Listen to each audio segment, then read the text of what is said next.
everybody. Welcome back to How Come. I am coming to you from the basement at Ben's house in Jersey on the creakiest mattress ever. We hate to see it. Sitting here with my colleague, Grace Casimir, my cat. Grace, what do you have to say to everybody?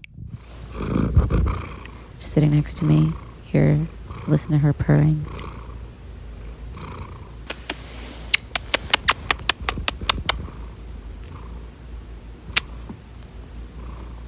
Good kitty. Grace is sleeping peacefully next to me.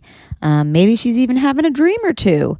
Isn't that interesting? Because that's the topic of this episode. I've been having crazy ass dreams, and a lot of people I've been talking to are having like wild dreams too, and like we're all trying to figure out like what they mean and like, are we dreaming more than usual right now? So we got an expert. Today we're interviewing Dylan Selterman. He is a senior lecturer in the psychology department at the University of Maryland and manages the Dream Lab, which stands for Dreams, Relationships, Emotions, Attractions, and Morality. Dream, D-R-E-A-M, Dream Lab. His research includes A, close relationships between parents and children, friends, and romantic partners. B, patterns of dreaming and how they influence subsequent behavior. C, how people experience emotions, especially those that are related to relationships, example, jealousy, love. D, romantic attraction and sexual behavior. And E, morals, ethics, norms, and standards for interpersonal behavior. So we're going to be hearing about a lot of those things today. I'm going to be asking Dylan why I'm dreaming certain things. A lot of you guys sent in some of your dreams. We're going to be reading those too. And it's going to be a really fun episode. If you want a visual aid, go to YouTube. The episode is up there, and a full unedited version is on patreon.com/howcome. Also, you guys, we hit 100 patrons. Thank you so much. I love you guys. You're the best. And we're really putting a lot more work into our Patreon community because we value them so much. And yeah, thank you guys for joining. And eventually we're going to make those phone calls a thing. So if you want to join and be one of the first ones to do a phone call and talk to me about some personal stuff, maybe get some advice, join Patreon, patreon.com/howcome. How come? How come? How come I can't achieve? How come I can't achieve? I'm rolling up my sleeves. I'm rolling up my sleeves. Oh baby, I believe these guests can help. 'Cause I can't do it by myself. I wanna jizz. Thanks to Raycon wireless earbuds for supporting How Come. Raycon earbuds start at about half the price of any other premium wireless earbuds on the market. Get 15% off your order at buyraycon.com/howcome. Big shout out today to Helix Sleep. Take their 2-minute sleep quiz and they'll match you to a mattress that will give you the best sleep of your life. Find your perfect mattress at helixsleep.com/howcome. This episode is a dream. We're going to be talking about dreams. Our guest is a dream. Raycon and Helix are both dreams. Grace here is a dream. It's all a dream. So let's kick it off. You guys, welcome our guest, Dylan Selterman. Hi, thanks for having me. Thanks so much for being here. Right on. I'm so excited to talk about dreams. It's one of my favorite things to talk about. I often get angry at people for doing things in my dreams that they didn't do. And I think a lot of people also have been having crazy dreams recently. That's for sure. And science supports your experience of getting mad at people for things that they did in your dreams. Really? I'm not the only one? This is a thing. Yep. Okay, cool. Yeah, I used to get like very angry. There was one dream I'll never forget in high school where all of my friends ganged up on me. And then I looked to my one friend and I was like, Katie? And she was like, you're on your own, bitch. And I didn't talk to her for a week. Wow. So why do we do that? Well, I have studied this a little bit. This was one of the findings in my dissertation research. Okay. And I wasn't actually studying friendships, but I was studying close romantic relationships and found that when people had dreams where they had some kind of conflict or betrayal, like an infidelity in the dream, even if the partner did nothing wrong, there was some lingering effect the next day. There was some, conflict or less feelings of love and intimacy. And so this appears to be a thing that's, happening to at least some people. As for why, I think there's not really one specific clear explanation for that. These just died. I knew he didn't charge this. I'm getting my other headphones. No worries. No, it is worries because now I have to take a break and get giant headphones that I don't want to wear instead of these cool Raycon earbuds, which are my favorite. And they are also Ben's favorite. And he keeps wearing them until they are almost out of juice. And then he thinks that, and he just gives them to me. But you guys, I'm going to get another pair because they are so great and I'm obsessed with them. And they cost less than your average earbud, which I never would have bought before the pandemic. I was like, no way, I will lose those things. But now I'm just like around my house and all my calls are online and I just want to wear cool earbuds that work well and also watch TikToks in the morning when Ben is sleeping, not on mute and not with a giant honking pair of headphones on my head, which don't make it cozy for the pillow. So Raycon earbuds, they are unbelievable. We've teamed up with them and they are offering 15% off your order at buyraycon.com/howcome. That is buy, B-U-Y, Raycon, RAYCON.com/howcome. I am obsessed with them. The thing I like best about them is that when I do my hair, it's not wasted on a disgusting like headband set of headphones. And I also, there's no like getting tangled. I hate that stuff. They tuck up into your ears. They don't like hang low. And they just sit there perfectly. I have really weird ear canals, I think, that like earbuds have always been really painful to me. These ones are so cozy. Can you stop biting me? Grace is biting me. Stop. What the hell, Grace? Maybe she wants her own earbuds. I don't know. She's jealous. It sounds like it. She should be, though. The company was co-founded by Ray J. Celebrities like Snoop Dogg, Cardi B, Melissa Etheridge. They're all obsessed with Raycons. I'm obsessed with them. Ben's obsessed with them. They start at about half the price of any other premium wireless earbuds on the market. Half. And they sound just as amazing. So lower risk. And again, like people are going less places. You're not going to lose them. And I'm upset. Like their newest model, the Everyday E25 earbuds, are their best ones yet. Those are the ones that I have. They have 6 hours of playtime, which is usually enough unless you have a greedy boyfriend. Seamless Bluetooth pairing, more bass, and more compact designs give you a nice noise isolating fit. So when I do use them, I don't have to hear them when they're playing their video games upstairs. So get the latest and greatest from Raycon. Get 15% off your order at buyraycon.com/howcome. That's buyraycon.com/howcome for 15% off Raycon wireless earbuds. Buyraycon.com/howcome. I didn't really leave him for all that time, but I did think this was like the perfect time to talk about my headphones because I had to put on headphones instead of earbuds. But yeah, let's get back to the episode. So what's funny about this headphone situation is literally this morning, Ben woke up and was like, I had this dream that you bought me a pair of earrings. And I was like, wait, what? And like, and they're like this pair of earrings that I recently received. He's like, yeah, you bought me these earrings and you showed them to me in front of all of our friends, like in a car. And so in front of all of our friends, I was like really happy. And I was like, oh, thanks so much for the earrings. And he's like, but then I got home and I just like kind of like put them somewhere. And then you were like, hey, Ben, where are those headphones I got you? And he was like, what? And I was like, those things I got you, they were headphones, like silver headphones. And he's like, oh, fuck. So what does that dream mean? I mean, it could just reflect a mix of things that Mm-hmm. people are experiencing while they're awake. there's this idea of Okay. the continuity hypothesis is that we generally dream about the things that we experience while we're awake, but it can be a little mixed up and jumbled. So that can explain, how these bits and pieces and elements of our daily life get into our dreams. And sometimes there's a little bit of a lag.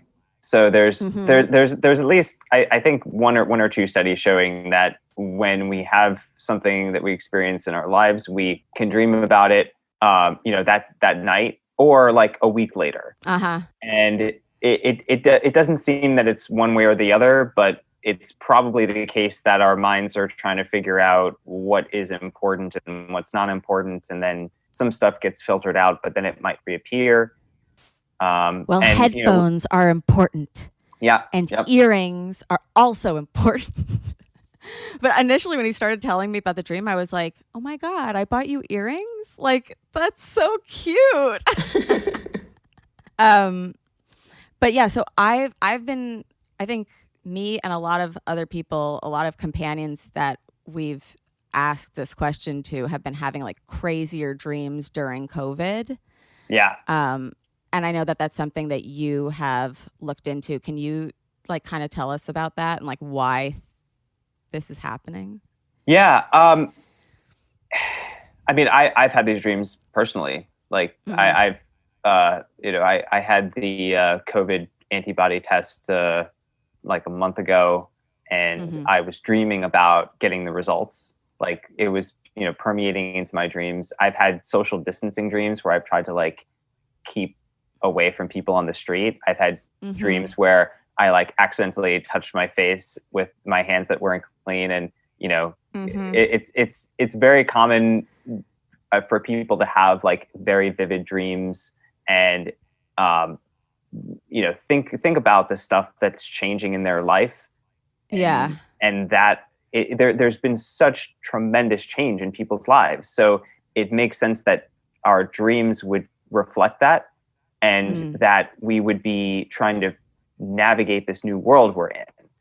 So see, I feel like I've been having dreams that have swung the other way, where like I haven't had any social distancing dreams. I haven't had any like corona-based dreams. Okay. Like I'm more social in my dreams. I'm having sex with tons of people in my dreams. Like I'm cheating constantly. I am like, no offense to Ben, love him. I wake up feeling guilty every morning that it happens. Or I've been having a lot of fighting dreams. Which might just be like we're in a climate where a lot of people are fighting right now. Right. But like the way that a lot of people have joked about this online, but the way that like if I can't like watch porn or TV now without being like, don't touch each other, like that hasn't made its way into my dreams yet. Like in my dreams, corona does not exist. Like we're in a world where I'm like having orgies and traveling and like a lot of scary. Remy, I think we're like having the same dreams too. Are we? Yeah. Virgo connect. Corona has not affected my dreams in that like my dreams are. But has they made corona, them crazier? But it's made them crazy. Yeah. Especially, well, in Israel, we haven't been in lockdown. Yes. In 2 months, something like this. During lockdown, though, I was having the wildest dreams. Also, not to mention my sleep patterns were completely off, right? So I was going to bed at like 5 a.m., waking up at 3 p.m. And a lot of sex dreams. Yeah, a lot of sex. So can I ask any dreams about having sex with other people that you know personally or have previously dated or had sex with while you're awake? Like any exes appear? Interesting. I think all of my sex dreams have that I've ever had in my life have been about people that I know. Yeah, so I feel like before Corona, it was people that I know, and then now it's been like a lot of people I haven't seen in a really long time. Right. So but that I didn't have sex with. Yet. Yeah. Yes, that's the operative word. So that's actually pretty telling because, and I think that's common. We're having dreams about the people that we know, but we're not having physical contact with. And that can include people we haven't seen in a long time, as you said. It can include exes, could include friends. And so the sex is, I mean, sex is something that we do, and talking and catching up is something that we do, and playing sports or watching sports or whatever it is. And sex is just another one of those activities. So I actually don't think it's that weird that people are having lots of sex dreams. If mostly we're having dreams about people that we know and perhaps we're intimate with at some point. The fact that we're in this period of not just the pandemic, but also extreme forms of social isolation and quarantine, our dreams are prompting us to try to reconnect with people even at a distance. Yeah. So all the stuff in your dreams about people that you know and perhaps people that you love is probably a reflection of that. Yeah, and then in the morning you just have to call them and be like, "We had sex last night." I'm just gonna. That would be so weird if I called any of those people. But just an aside, and then I want to get into your work at Dream Lab. When you dream about having sex with somebody who's not your significant other, what does that mean in a blanket statement, but what can that mean? Because I think a lot of us are like, oh, that means I'm a bad person. You know, like even the thought is like. Yeah, well, so good news, doesn't make you a bad person. And that's totally normal. I mean, for most people who are not having lucid dreams, they're not having control of any part of their dreams. So if something happens in your dream, there's, you know, little reason to feel guilty about it. I think, you know, we're at a point in our culture, not just in America, but around the world, where I think people are becoming more and more comfortable with the idea that, okay, you know, my significant other, I'm going to think about other people and maybe think about them naked from time to time. And that's okay. Like that's not a big deal. I mean, even if you have a sexually exclusive or monogamous relationship, you know, you might have dreams or have fantasies about others, and you might even share them with your partners, and maybe you'll laugh at them, or, you know, maybe you'll enjoy them together. Like there's all kinds of possibilities there. And so the dreams might just be a reflection of that. And, you know, it doesn't, like you said, it doesn't necessarily mean a specific blanket thing for everybody. That being said, you know, I think there is the possibility for some people in some situations, especially if the relationship is not going well and they're constantly having dreams about some other specific person that they're like really strongly in love with, you know, that's definitely a possibility. It's not, you know, you can't necessarily know just by hearing someone say, I have sex dreams occasionally about a person other than my partner. Like that doesn't necessarily mean anything. Yeah. So I have a question. You mentioned that you were like talking about folks who don't lucid dream mostly. Right.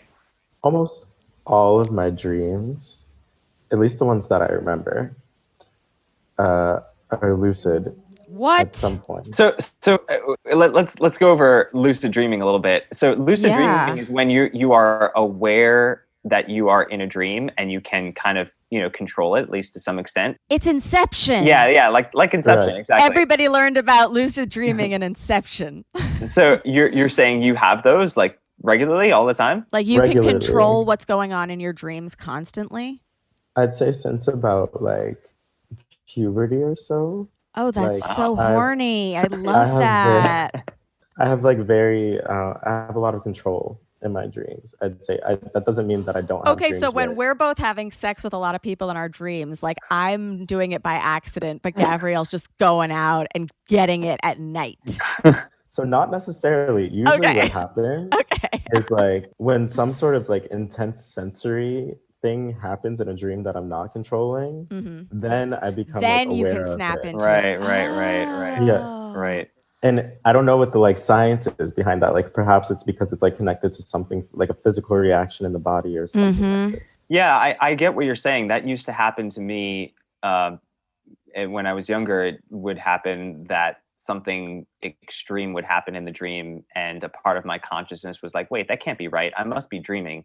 And then I became more aware and had more control over it. I rarely have those types of dreams now. I think mainly because my sleep has changed since my wife and I had a kid. So we are definitely sleeping less than we would like, and our sleep schedule is definitely like kind of all over the place.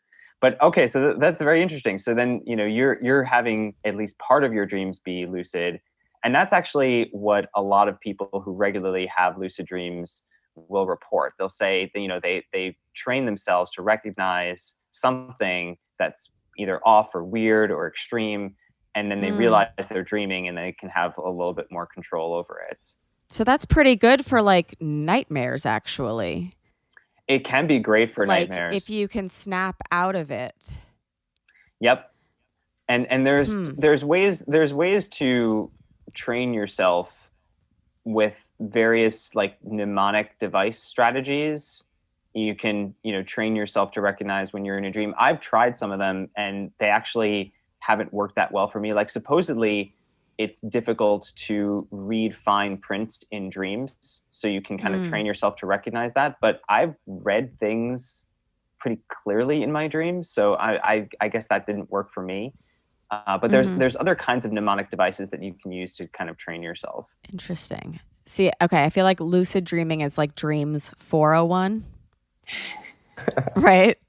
Like everybody wants to get there, but your current work at the Dream Lab is the science of sex dreams and how can they affect our real life and relationships, right? Yeah, I actually haven't done that much research on sex dreams specifically. Okay. I found in the study that I alluded to earlier that sometimes people had sex dreams, and there wasn't a specific thing that happened the next day after people had a sex dream, but it kind of depended on whether their relationship was going well or whether it was not going well. And we have various survey measures of things like satisfaction and commitment, which are indicators of how things are going. And if people had a sex dream with their partner and the relationship was good, then they reported having more feelings of love and intimacy the next day. But if the relationship was not going well, you saw the exact opposite. You saw the sex dream was associated with less love and intimacy the next day. Now, I don't know exactly why that was. My pet theory, my working hypothesis is that when people have dreams that have some sex in them, the sex could be good or not very good, just like it is when we're awake. Right. And so it could be that the love and intimacy we experience is just a function of how good the sex was. And that has not yet been tested in any study, but that's just a working theory that I have. But dreams like mean something, right? Like I feel like ever since I've been dreaming, I've always been like, this means something. Like it has an indication in your daily life. Well, that something could be specific to you. Like I think, if you go to any bookstore, or now I guess, if you're on an online bookstore, you'll see lots of books that are claiming to be these kind of dream encyclopedias. Like if you dream about a dog, it means If you dream about a forest, it means that. The thing is, all of those elements that appear in your dreams are going to be specific to what your life experience has been. So if you dream about a dog or a forest or whatever, it's going to depend. Like, what are your experiences with that? Have they been positive or negative? Have they been associated with a person or music or, something?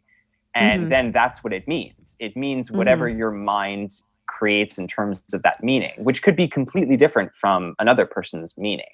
Yeah. Like I used to have a lot of teeth dreams, and I know a lot of people have a lot of teeth dreams, like losing teeth. Very common. Losing teeth in different ways or whatever. This is the most common dream that people tell me about when they hear that I study dreams. They'll be like, oh, I had a dream that my teeth were falling out. That's very common. I've had every single type of tooth dream. I've had them yanked out. I've had them crumble out. I've had them knocked out. And the first time I ever looked it up, it said, if you have a dream about losing your teeth, it means that you are like not cool with your appearance. Like you're embarrassed by how you look some way. Could be.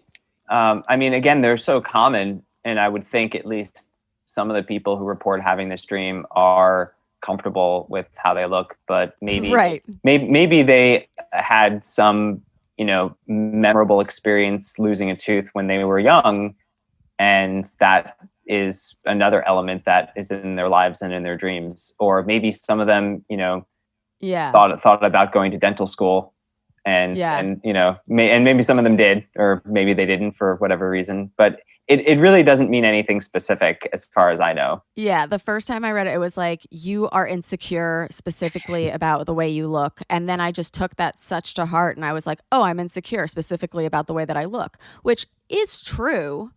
But also when you read something like that, like it's the same way that if you read I read in Cosmopolitan magazine, if you wear yellow, you think you're attractive. What? And then I just never wore yellow, but that stuff sticks with you. Yeah. And a lot of people, I think, are looking to dream books and being like, I dreamt about crabs. Like, I'm bad with money, or whatever it is. Right. And then that manifests itself. Yeah.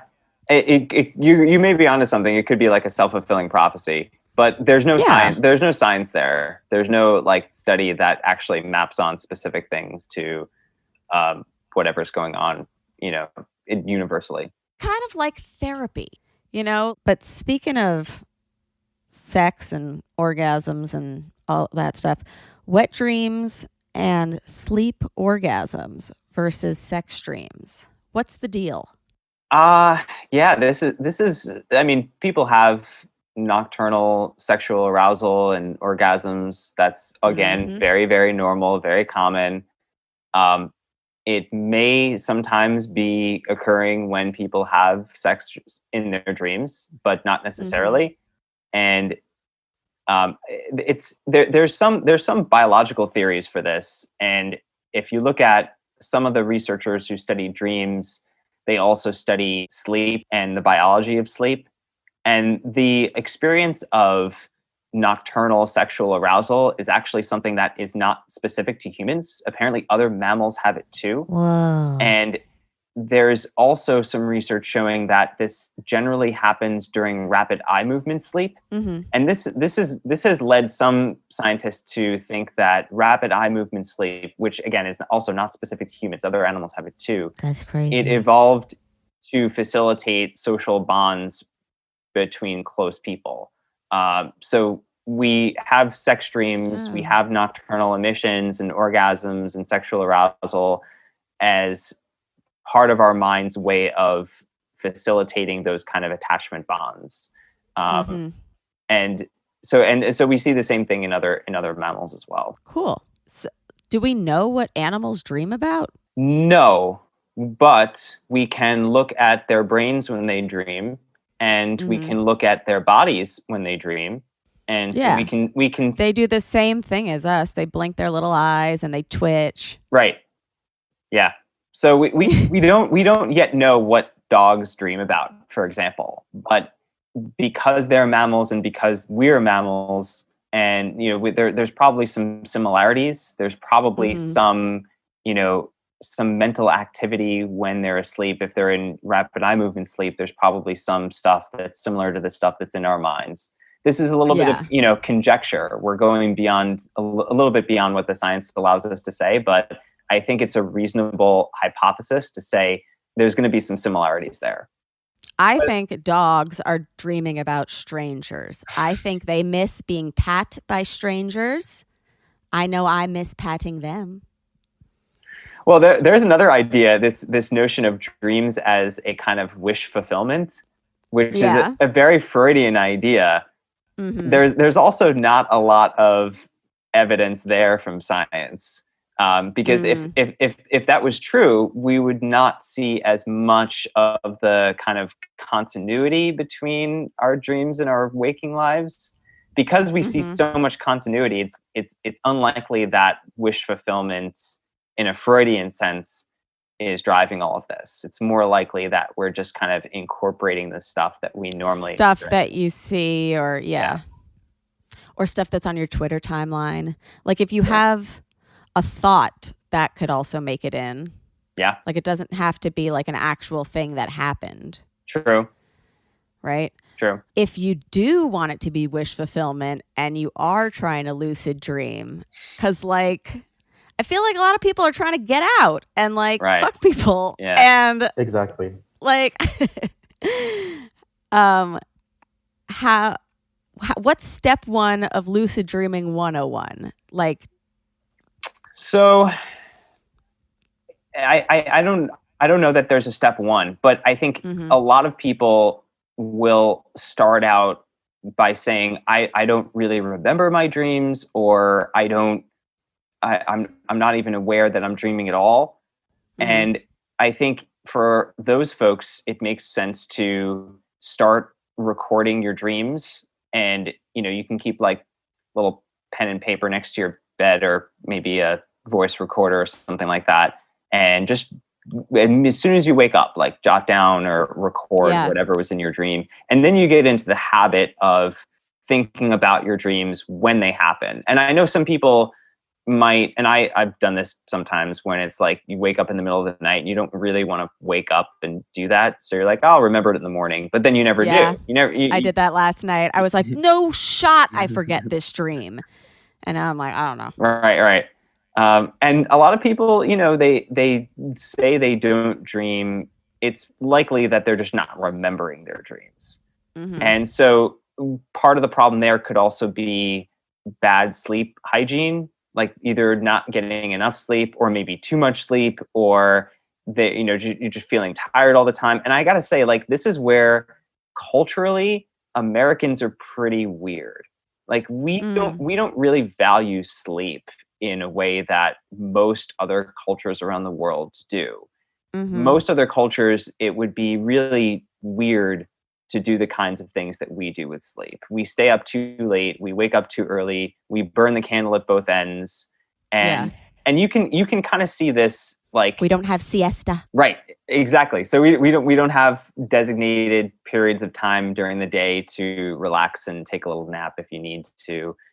You can kind of see the American weirdness in Thomas Edison. I actually learned about this when I was doing research for my dream stuff in grad school. When he was inventing the light bulb, his specific goal was to stop people from sleeping. What? He thought that sleep was this like primitive activity and we should just get rid of it. And he thought that he could be productive all throughout the day and night if he had electricity. He was a vampire.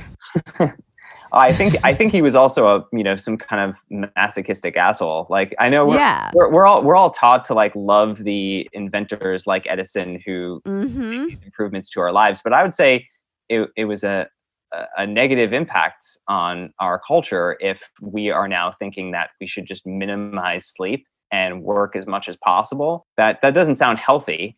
And it doesn't sound conducive to the kinds of things that you want to do, which is to have more fun in your dreams. Yeah. All I want to do is have fun in my dreams. Thomas Edison, I always thought he was cool, but now that he doesn't like sleep, I'm not with him, because we here at How Come, we love sleep and we love to do it on our what? Helix mattress. Oh yeah, we are coming to you from our non-Helix mattress right now. As I was saying, very creaky, very annoying. We hate it. Love being in Jersey. Love it. Great fun time.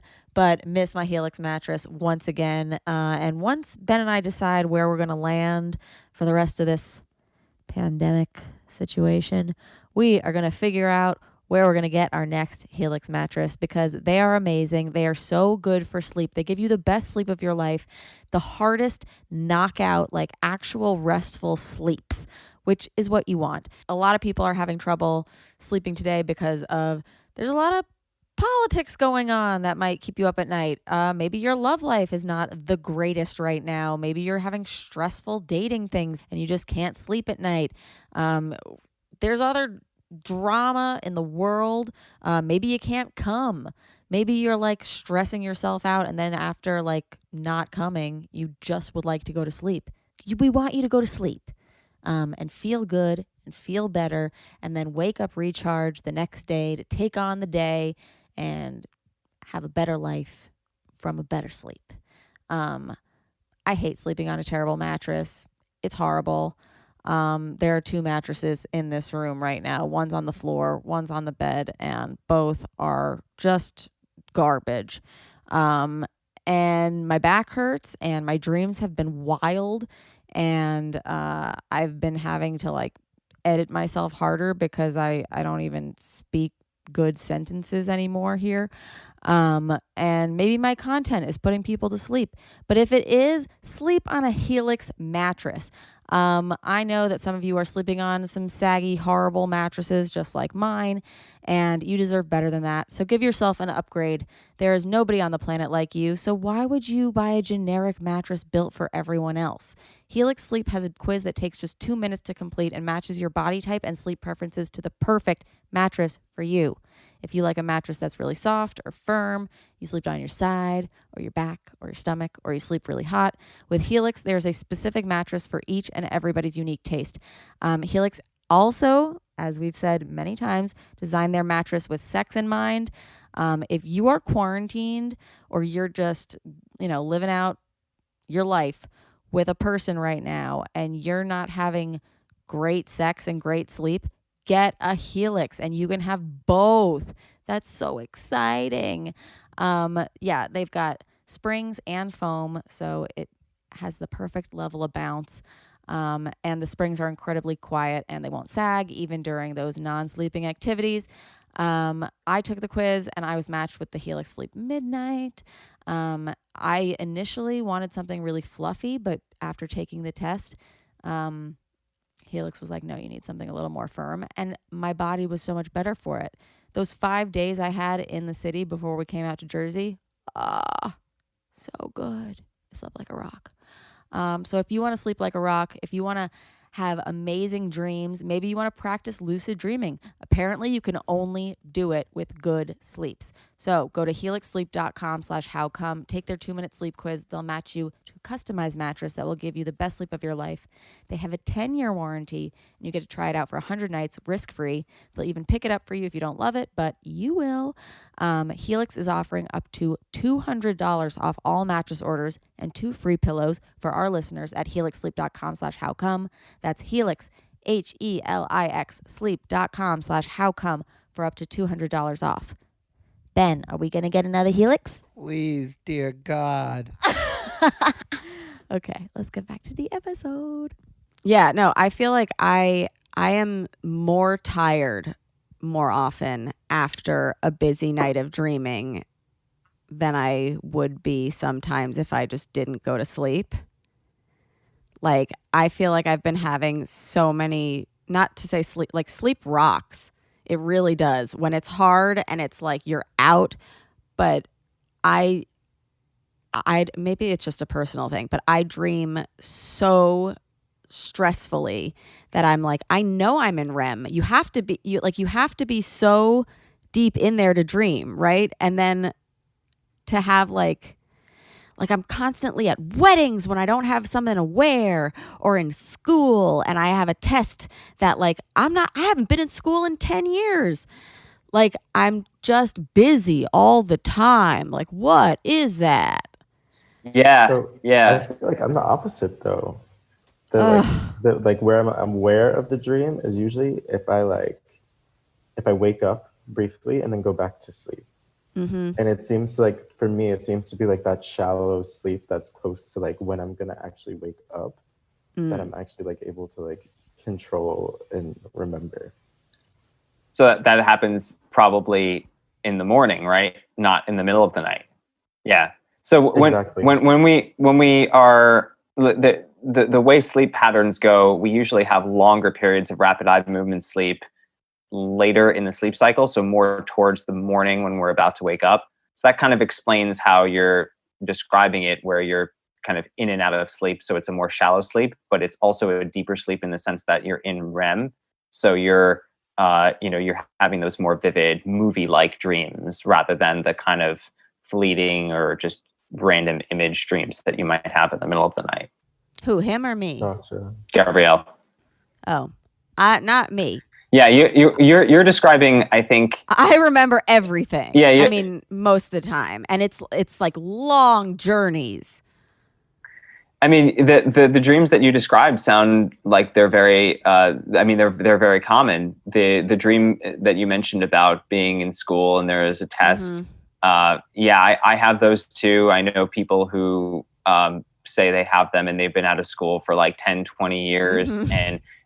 because so much of our young lives was spent in that situation where we're apprehensive about being evaluated in that school setting. And so these, for lack of a better word, these kind of nightmares are a reflection of that.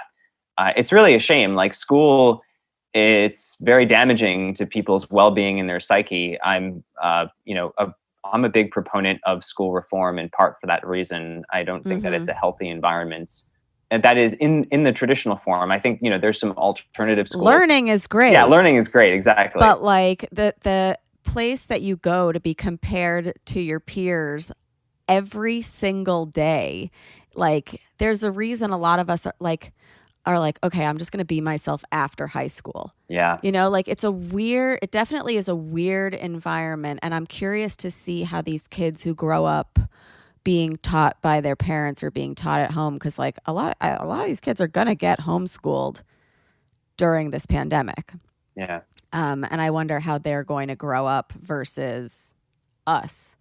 Yeah. Like maybe they flourish. Maybe they learn way more about the things that they actually want to learn instead of being like me, being like, wow, I'm so dumb at math and that must mean I am dumb.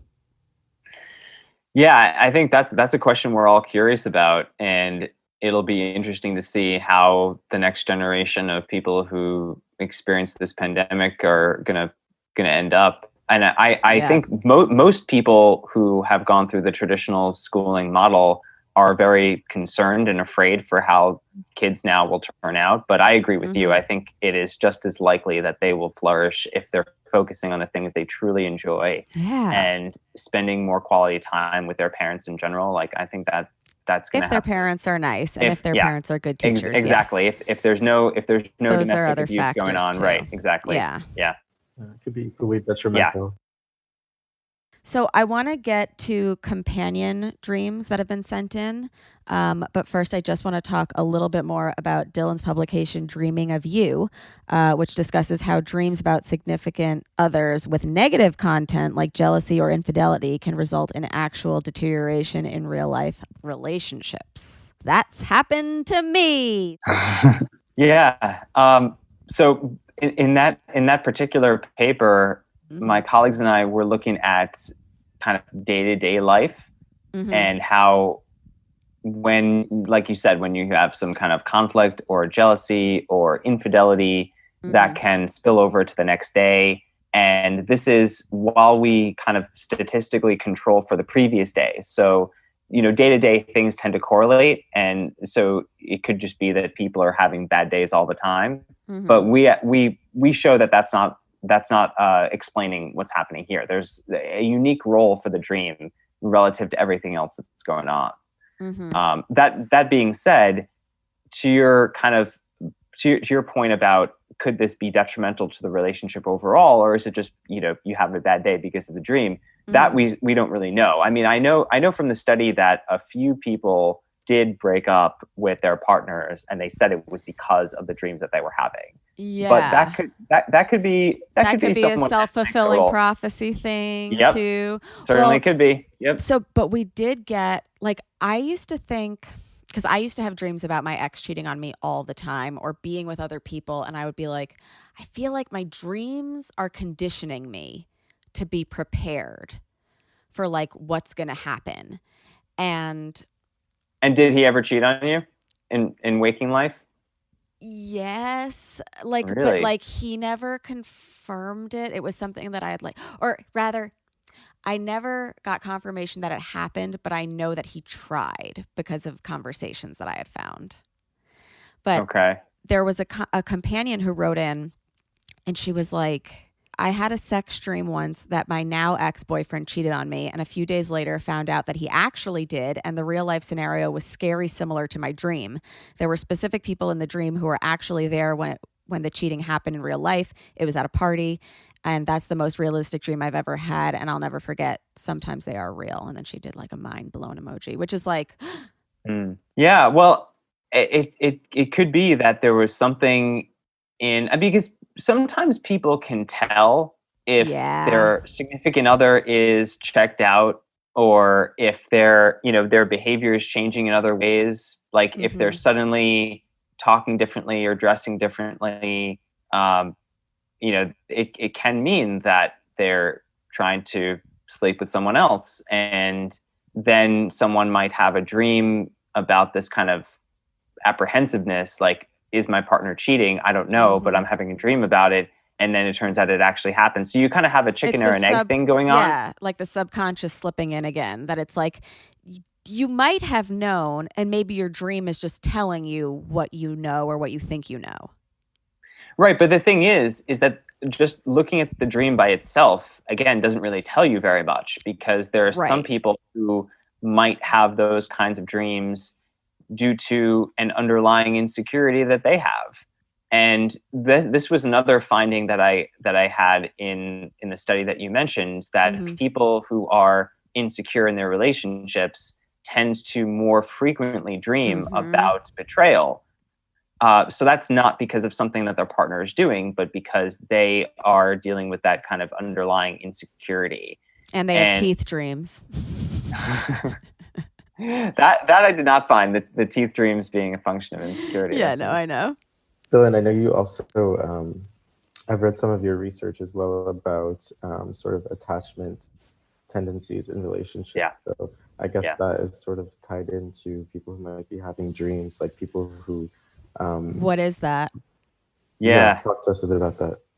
So attachment theory is something that behavioral scientists have been working with for a long time, and it is rooted in this idea that we form these emotionally significant bonds across the entire lifespan, and that starts when we're very young with our parents or whoever our primary caregivers are. And we form in these deep emotional attachment bonds to those folks who help raise us, and that mental blueprint becomes the thing that is more or less your personality in relationships. So then when you meet new people and you form relationships with them, you have an expectation in your minds that the relationship is going to be similar to the prototype, or the people who raised you. Yeah, exactly. Okay. So and this was actually, so my graduate advisor, my mentor, Everett Waters, did this 20-year longitudinal study where he looked at how people are when they're babies, like when they're 1 year old in the lab with their parents, and then follow up with them 20 years later and found a correlation between them. So these mental models that we have for relationships are pretty stable. They can change. They're not written in stone, but there is a significant correlation there. And so the other studies have found we are similar in our attachment patterns with our significant others. So if you have an insecure attachment to your parents, you might also have one with your boyfriend or girlfriend. Ooh, you're hurting me. No, I'm just kidding. I'm fine. No, that makes sense. I mean, I feel like people seek out people like their parents too, sometimes in a significant other, whether that's conscious or unconscious. Or a parent that was like not in the picture even. Yeah. Yeah. Right. Daddy issues. Right. So what are colloquially called daddy issues could sometimes be a reflection of that, or mommy issues, depending on who you are. Yep. And the thing is, with regards to dreams, that if you have those kinds of negative dreams, it could be a reflection of this kind of underlying insecurity, where your mind is constantly worrying about being abandoned or betrayed, or not getting too close to someone because you might get hurt. Like, those are all the types of ways in which people might have insecurity in their lives and in their dreams. It's more like there's a similarity in you. And this can sometimes mean that you are seeking someone with similar qualities that kind of confirm your ideas, but it's not necessarily that. It's more just, this is your personality. But again, that can change. And there's good news. If you're an optimistic person, the most common form of change in attachment styles is from insecure to secure. So and that generally happens in close. Yeah, exactly. That generally happens when people are close and intimate with other people who are secure themselves, and then they kind of learn how that works. But it's it's a journey, and it can happen. It can happen in romantic relationships. It can also happen in a therapy context with a very supportive and nurturing therapist. But it's not like there's a quick fix. Yeah, or even like I'm thinking that in like your global view of the world, like is shaped by the people who raised you, and like a lot of the things that we're seeing people contend with racially with regard to gender, like it's the people who do feel that insecurity about how they feel that will eventually get to the place of learning and security. Right. Whereas, well, I guess someone who's just really secure in sexism is never going to learn. Like they're just like, it could be. I think there were some studies by some folks who looked at intergroup attitudes and attachment style, and found some evidence that, like you said, if you're more insecure in your relationships, you have less negative prejudice toward people in other groups. I would be interested to see how well that finding replicates in other cultures and other contexts. But I think there's at least some preliminary evidence to suggest that might be there. It could also be the case, as you said, that if you are very secure in a worldview that is more biased, that's just it, and there's not necessarily going to be a progressive growth in terms of intergroup stuff. Yeah. Do we want to get to companion companion dreams? Their dreams. Yeah. So we asked them for sex dreams that they've had and weird ones that they've had. Do we want to start with sex or weird?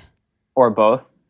Or both. Yeah, no, some people have had weird well, there was one girl who was like, I keep dreaming about hooking up with my friend and we've never hooked up. Isn't that weird? But I think we've already covered that one, because it's like you're just dreaming of people that you don't see often anymore. Right. So, oh my God, I've been having this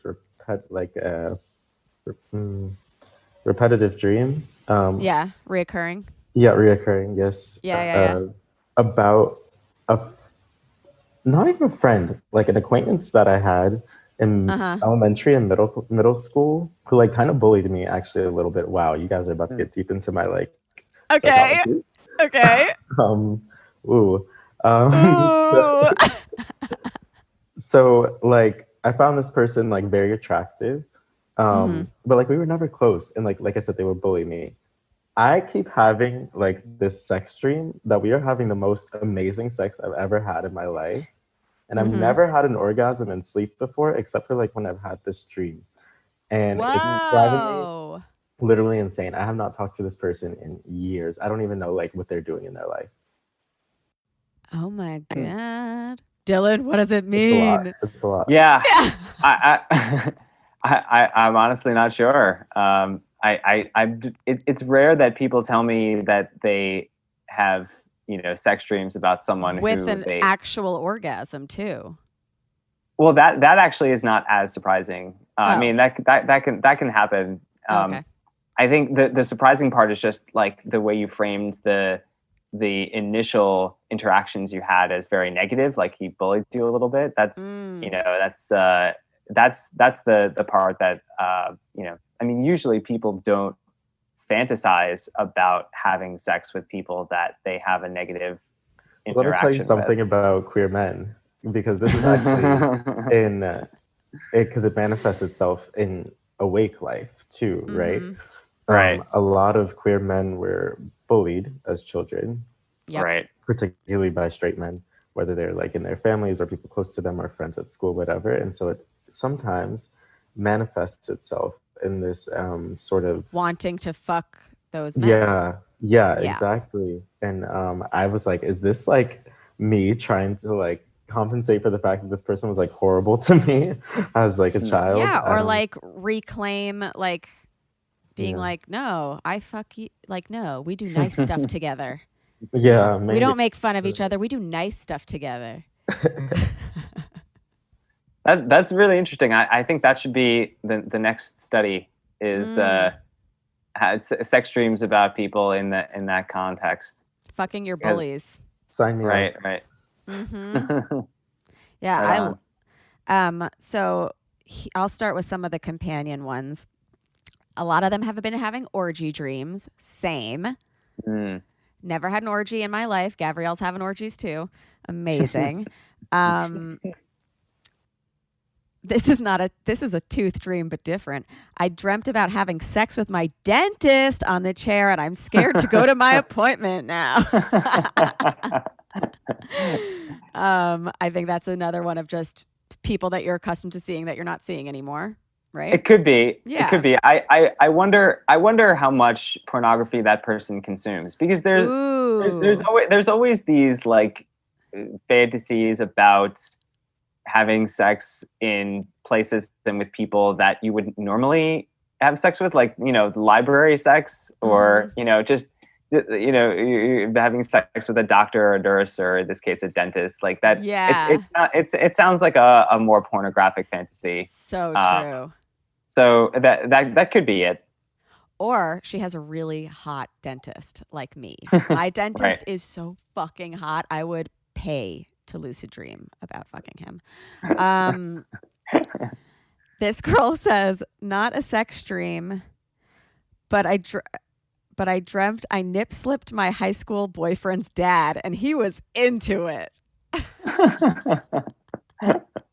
Well, the clothing falling off dream is, that's pretty common too. Yeah. You're out somewhere, and then it's like all of a sudden you don't have pants or something, and that can be very embarrassing. And that, like the teeth falling out dream, it's kind of a very common thing to lose clothing when you're in public. Yeah. That's those wedding ones, my nightmare dreams. I'm always nude. It is so annoying. And again, this could also be a reflection of culture. I mean, anytime there's some big celebrity who flashes a little bit of skin, it's always like it gets international attention, and sometimes presents as like a scandal, like the Janet Jackson's Super Bowl halftime show. Yeah. It could be like everyone now is apprehensive about some kind of embarrassing moment. Can we talk about that, by the way, though, too? She had a pasty on. That was planned. Yeah. What are we talking about? Like, that was a great moment. It was not a slip. It was planned. And Justin should have gotten just as much flack because it was a planned performance. And nobody should have gotten flack. It was fantastic. I remember it very clearly. I remember it very clearly. I was in like 3rd grade. Okay, stop it. Stop it. All right, wait, some more gangbangs. I was gangbanged by the cast of Friends. I dreamed I had a foursome with three of my favorite male actors. And I have a boyfriend, but I keep having random lesbian group sex dreams about girls I don't know. Just so much group sex. I love it. Yeah, well, the celebrity one, the cast of Friends, that also is a little bit unsurprising, considering that people are watching a ton of TV. Yeah, people are probably binge watching that show specifically and other shows like it, and just generally fantasizing about celebrity sex. That's one of the most common sexual fantasies. In fact, I'm going to refer you to a book written by my colleague Justin Lee-Miller called "Tell Me What You Want." It's all about sex fantasies, and he does this. It's an overview of a very large study, and fantasies about attractive celebrities are like at the top of the list. So it's unsurprising to me that would permeate into people's dreams too. Yeah. I really want to lucid dream having sex with Robert Pattinson. That's like my ideal. And I've binged all the Twilights, and I watched Harry Potter 4, and it still hasn't happened. Meanwhile, we're watching Frasier right now, and Ben wakes up every morning being like, last night we were planning a dinner party. See, if that were me binge watching Harry Potter, I would just dream about being a wizard and like casting spells. My dreams are just way too vanilla. I have a question. No, that's fun. Yeah. It is fun. So I don't remember where I read this, but I read somewhere that if you are sleeping on your stomach, like face down, that you're more likely to have a sex dream. I don't know how true that is. Huh. What do you know about that? What do you know about that? I'm not sure. It could be. I haven't seen any research on sleep positions and the type of dream. I think I could be misremembering this, but I think if my memory serves me, there's at least some evidence about just sleeping naked and having more or maybe increased likelihood of sexual content or orgasm in dreams, or sexual arousal, maybe even if not an orgasm. I'm one of those people who cannot sleep naked. You cannot sleep naked? Cannot at all. Because you got sweaty? But like I have to have at least underwear on. Like I don't know. Yeah, same. It really same. bothers me. Okay, whatever. Sorry, Dylan, go on. Tell us about things. Well, I was just going to say that there is a correlation. If you're in a relationship and you're sleeping naked, there's going to be more sex. Yeah. So it could be that this is just another manifestation of what's going on while you're awake, permeating into dreams. So if you're sleeping naked, maybe there's more sexual content in dreams or more sexual arousal because of that. I'm not sure if the same holds true for people who are single but also having lots of sex and sleeping naked. But people in relationships tend to have more sex anyway, so that's probably what's going on there. I hope I'm remembering this right. I think there's also some evidence that sleeping naked is better for body circulation anyway. I've heard that as well. That's if you're encumbered with clothes, it's not as good for circulation. Our body temperatures are supposed to be a little bit colder than they are when we're awake. I've gone to sleep wearing like a full sweatsuit with a shirt and shorts under it or whatever, and woken up completely naked before. And don't remember taking a single layer off. Yeah, that happens sometimes. If you're very warm in the middle of the night and you just wake up and take off your shirt or whatever and go back to sleep. I've done that too, and then I don't remember it. It's for the same reason that you don't remember your dreams, because you are the thing that people forget is that our minds are so active when we're dreaming.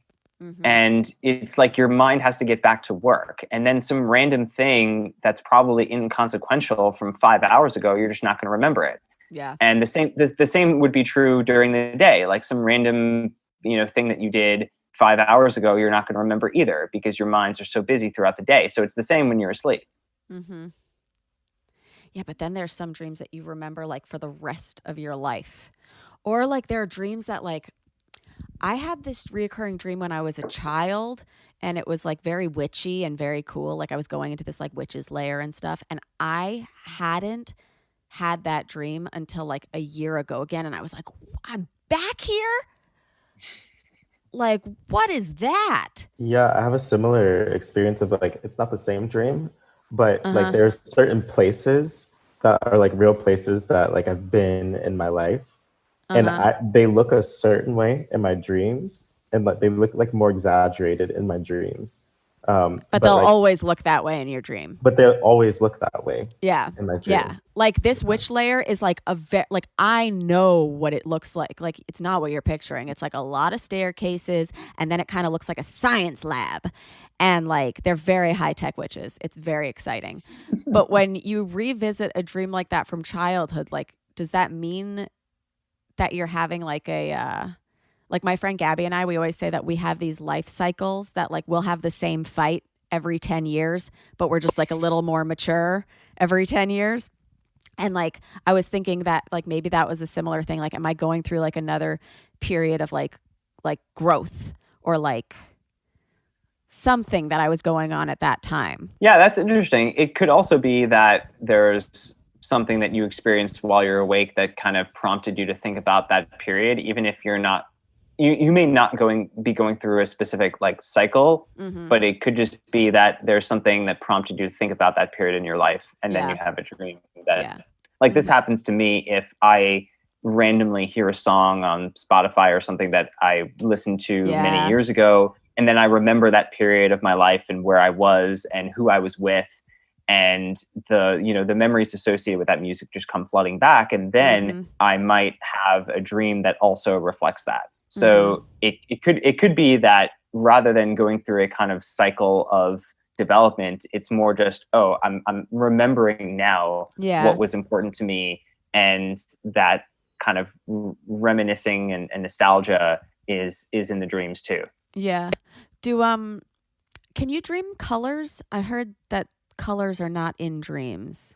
No, you can definitely dream in color. You can also, if you have, sometimes I'll have, these are generally more prominent in non-rapid eye movement sleep, where you just kind of have like still images or colors or shapes or, things that aren't, it's in non-rapid eye movement sleep. Dreams are sometimes referred to as photographs, whereas rapid eye movement sleep dreams are more like movies or films, where there's more depth of plot and emotion. REM sleep, it's me.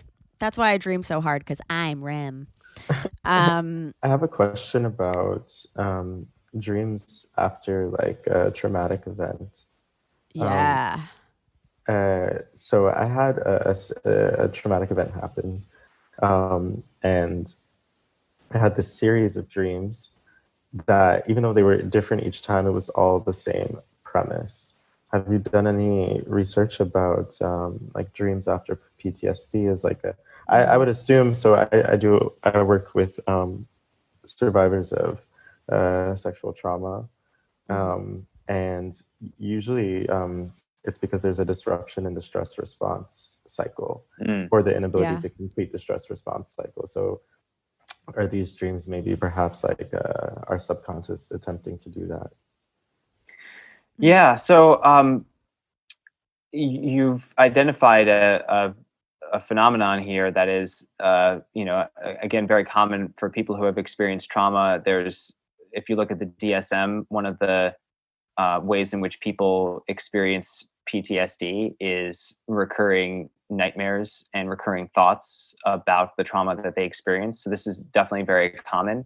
I heard Deidre Barrett on a podcast recently say that it may have once been adaptive for us to experience this. Like if you think, to early human life, there's an animal nearby that attacks someone, and that animal could come back the next day. So your dream is maybe trying to prepare you for that. And the nightmare that you experience is It's terrifying. a way to, alert your waking self to like prepare for that. But now in the way we live our lives, it doesn't really happen that way. Like if you have a traumatic event, it's very unlikely that would immediately repeat itself. Right. So it could be that this was somehow connected to an adaptive mechanism thousands of years ago, but is not necessarily serving us that well today. So we see the nightmares as a kind of unwanted side effect from the trauma. I haven't done any research into this personally, but that's, that could be what's going on. Interesting. It makes it probably very scary to go to sleep, though, then. It did. I had to, ended up not doing it in the end, but my doctor wanted to put me on beta blockers, actually, because it was so disruptive. Like I couldn't go to class on my own. I had to have someone walk me. Oh. What do beta blockers do? My understanding is just that it stops certain hormones from that like cause nightmares and things like this from being produced. But because I was young, like I was like 20, no, I was 18. He was just like, because you're still growing, I don't think it's like a good idea. But what was the thing that eventually like helped you? Trauma therapy. Yeah. Okay. Yeah. So if any of our humans are going through something, you've had a trauma, you're going through one now, therapy is very, very important and Highly recommended. Highly recommended. And I'm actually very proud. I had a companion slide into the DMs the other day, and she was having a real rough go at it, and she really wanted to not be here anymore, and nobody understands that more than me. And her and I, in that conversation, convinced each other to do therapy again. And so, yeah, it was like a very helpful situation for both of us. And I know a lot of you are young and you have to ask your parents. And when you do have to ask your parents, just know you don't have to tell them what has happened to you. You just need to go to your most sensitive parent and say, something is going on with me, and I really would like to talk to somebody about it. And I'm not ready to talk about it with you yet, but I would really like the opportunity to speak to someone and heal myself. And I don't guarantee they will say yes, because I don't know your parents, but I think that's the best way to go about it. And if they say no, then come to me and we'll figure something out. Like, we're even down to set up funds from other companions where we can raise money to get you like online therapy and stuff, because it's important. And especially right now, like if you're on lockdown, like people's mental health is really, really struggling. A lot of people, is a great resource as well. Yeah. Digital therapy platforms. Talkspace, BetterHelp. And yeah, reach out to us if like you've exhausted all of your options, because we'll help you. We like you and we want to heal your brain. And yeah, like I'm busy in my sleep, but I'm not having nightmare. I mean, sometimes I'm having physical fights with people, but I can't imagine having a trauma recently and not wanting to go to sleep. As we were saying, sleep is so important. It's so good for your health. Getting good sleep is going to make you have a better day. So yeah, if something's going on, go to therapy. And also, maybe don't try to analyze your dreams by yourself. Because like, as we're finding out, like I've been thinking for years that I'm just an insecure bitch. And maybe I just don't like my teeth, you know, like, Right. You know? Yeah. I want to echo everything that both of you just said about the wonderful benefits of therapy. And, you know, it's worth knowing that not everyone who has access to therapy, and there are a lot of resources out there. I'm going to recommend one in particular. Okay. And it's called the Feeling Good book by David Burns. And this is a book that describes, I don't know if you're familiar with it. I think my friend recommended this to me recently. All right, good. Yeah. Then your friend is onto something. I mean, this is basically a toolkit for anyone who's interested in learning and practicing cognitive behavioral therapy techniques. Yes, CBT. So, CBT, that's what right. I need. CBT is very well established, and there's a lot of evidence supporting that it can help people, and for a wide variety of things. Mm-hmm. And it's basically about teaching your mind to see the world more clearly, because when people are suffering, that can be distorting. Yeah. And you see things as more negative than they actually are. Mm-hmm. So CBT is good for kind of grounding you into a more... It prepares you for a more realistic approach. Yeah. Yeah. And especially that's like really important right now, because like I especially whenever I read the news, I'm like, everything is black or white, you know, like one way or the other. There's no nuance. People are either evil or they're good, you know, like that's like a lot of, right. You know, and I think CBT really helps you to like live in the gray and also not be like, everyone's mad at me. It's like, okay, one person's mad at you. Right. How do you deal with that? Right. Dylan, do you want to tell us about the study that you're currently doing on the COVID dreams and like how people can participate if they would like to? Oh, yeah. I would love to discuss that briefly. So this is an ongoing study of mine.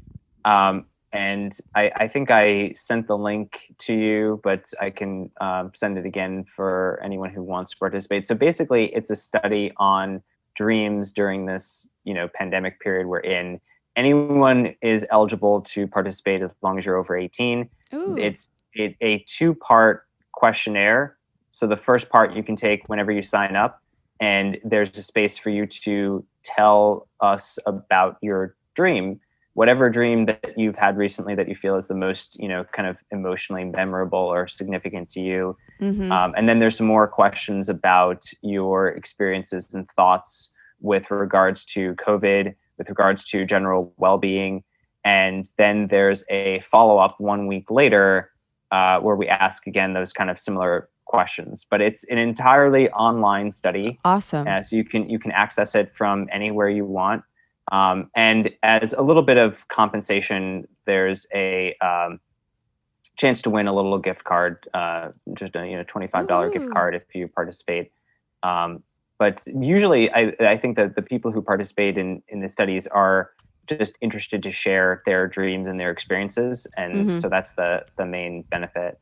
That's awesome. All right. Well, where can everybody find you and your dream study? So my website is dylanselterman.com.